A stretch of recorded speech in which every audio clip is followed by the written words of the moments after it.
This video is going to demonstrate how to color the sky and the cast shadows, because getting the angle of the cast shadows is important. And we also want to show those cool shadows any place there's space between buildings where that light source wouldn't actually hit the surface of the ground. So one of the first things you're going to do is you want to erase out, there we go, any smudges. This is actually my rough draft. You can kind of see where I had some writing there in that lower corner. So that those don't, the red doesn't foul the color in the gray when you start coloring that in. So one of the first things you're going to do with your ruler is you're going to go through and very lightly outline the lines in your sidewalk in black. But it's super light, and what's going to happen is if you don't do this, they're going to look dark gray when they're done, but if you don't do this and you go to burnish the gray color into it later, you lose all the edges of your sidewalk. So it's just a very light line. It'll get darker when you burnish it. I'm sure you've started to figure out how much that blending pencil changes the intensity of your color, right, which is nice. Gives us some detail. Helps that optical illusion. So I'm going to start with just down the left side here.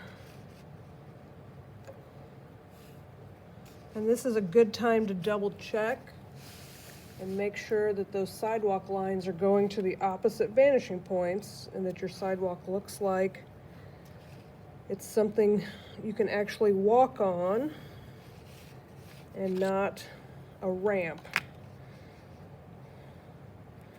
So I'll do the same thing going down the right side as well.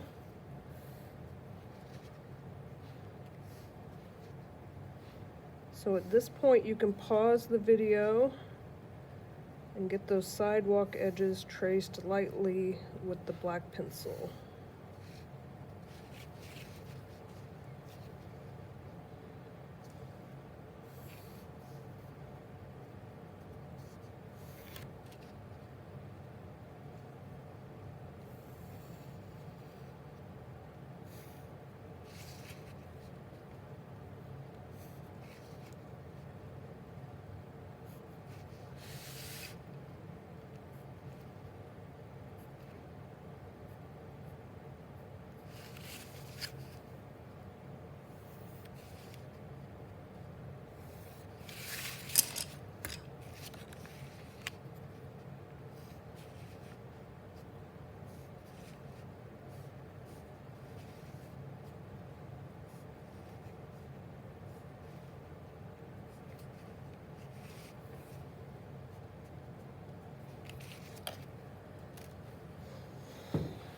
All right, so I added sidewalks across the street just to make the ground look a little more 3D and to add some visual interest. So this area outside both edges here is going to look like grass. So I'm going to start with a yellow green, and a green.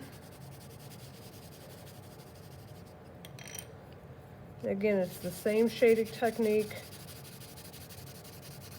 a coloring technique as doing the sky. You're coloring from the elbow. Now, I've got a lot of writing down there that's starting to show up. So I'm actually going to go two different directions just to make it a little easier to fill in when I burnish.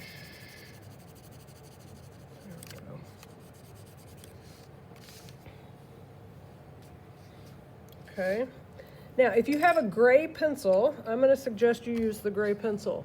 If you do not have a gray pencil, you have two options. You can shade lightly with a black pencil, You can also color in your sidewalk or your side streets with a regular pencil and shade it. I've seen people do a combination of both. If they don't have this light gray, a lot of times people will use their regular pencil to color and shade in the sidewalks, and then shade in the street with the black lightly, just so that those continue to stand out. I've got a gray pencil, so I'm going to go ahead and use it.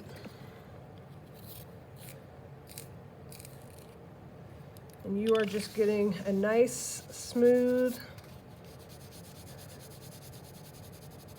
application of gray, because we still need those highlights to show up in it.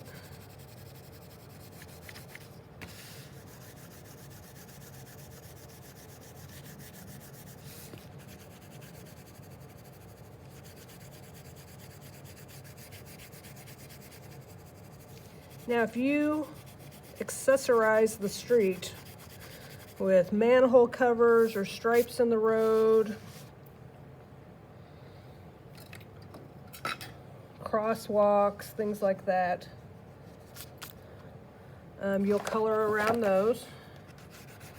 Leave those blanks so you can leave them white or yellow.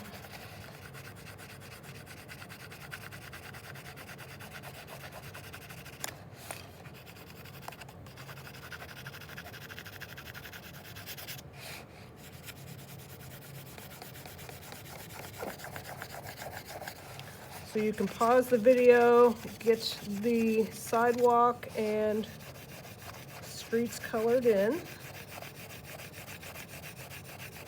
And when you come back, you can fast forward through me doing this so you don't have to watch it.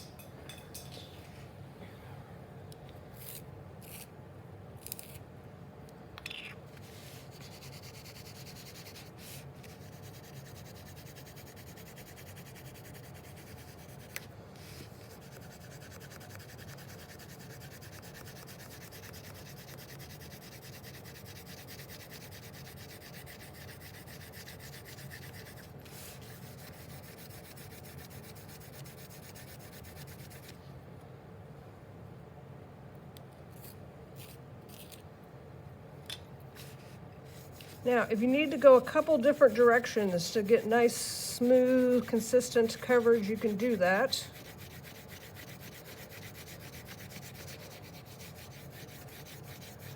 Again, we don't want scribbles. Nice, even application. It's still going to look like crayon. There's still about 50% of the paper showing through. Okay, and I'm actually going to hold off on this grass over here because there's parts where it's going to be shaded and sunny and shaded again. Okay, so I've got my base color down. Now we need to figure out the angle of the cast shadows coming out from the building. So we do that by using our light source, right? So our ruler is still lining up right here on the vanishing point because the sun's sitting on the horizon. And with my blue pencil, any place there is space between the buildings or inside a doorway, I'm going to draw that line here and here. And then on the right side of building number 1, I'm going to draw it out to the top of the sidewalk. I'm going to draw a line straight down. And then I'm going to connect that shadow again to the bottom edge of the sidewalk where it meets the street. And I'm lightly going to draw that so it runs off the page. The lower your light source is in the horizon, the longer your shadows will be. So these shadows are going to run completely off the page. But you want to show that little step down right there and there, or it makes this part of the sidewalk look like it's disappeared and flat when it's not. So there's that cast shadow there. This one's going to need a cast shadow as well. So I line it up with the bottom edge of the building. Same process, I draw it out, draw it down, and then I connect the bottom of that vertical line back to the LVP and run it off the page for both the front corner and the back corner. Okay. So these sections right here, these two sections, I'm going to shade with blue and purple. Right over the gray, just like we did on top of our base colors of our buildings.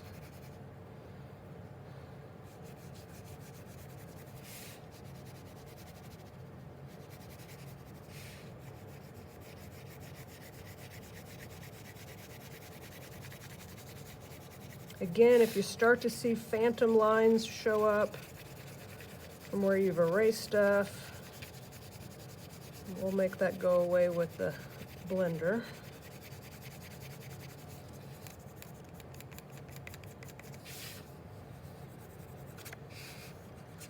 So at this point you can pause the video and you're gonna shade that blue over any cast shadows that are on the ground, whether it's between buildings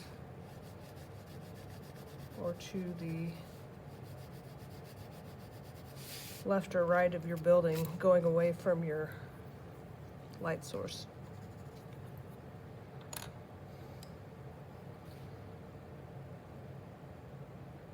All right, so now I'm going to go in with the purple, layer that in as well.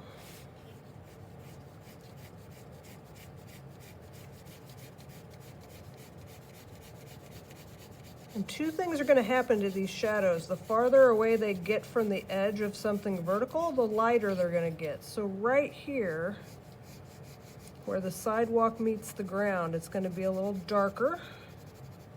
It's going to fade as it moves its way out from the building.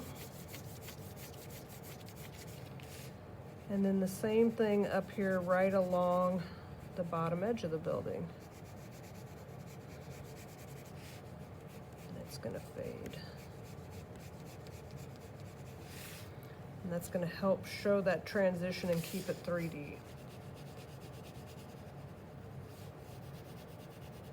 Now, if your set of pencils has a navy blue pencil, that also helps with that transition. If not, don't worry about it. But that can add a second value.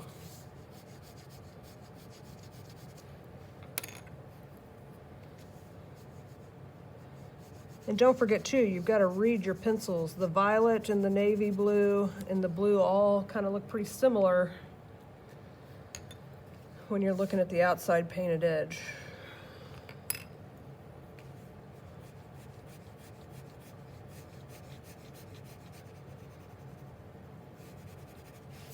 Now, anything that does not have a cast shadow, by default, automatically has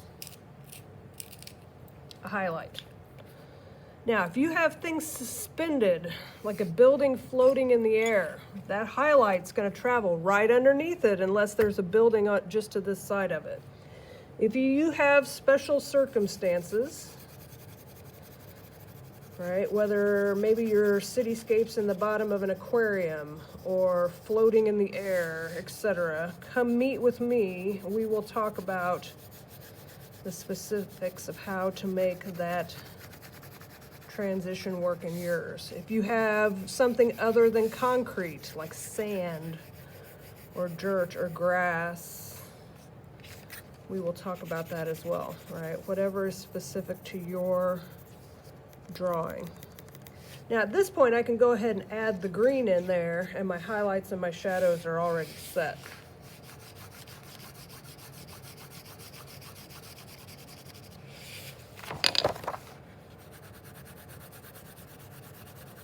So to finish the ground, you're going to lay your warm highlights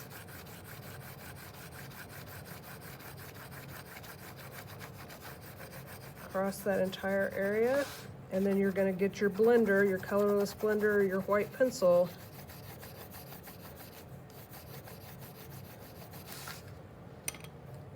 and start to burnish those in.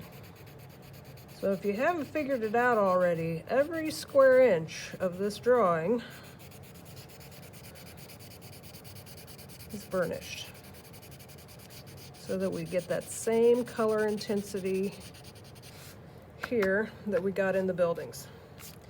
I try to do all the cools first and then clean my pencil tip just so I don't end up with weird streaks where the sun's at, but you can do it backwards or back and forth. Just be careful. And that is how you do your cast shadows. Now, if your light source is up here, say your sun was up here instead of down here, you're going to connect your ruler to the edge of the paper up here and the bottom corners of your building and change the angle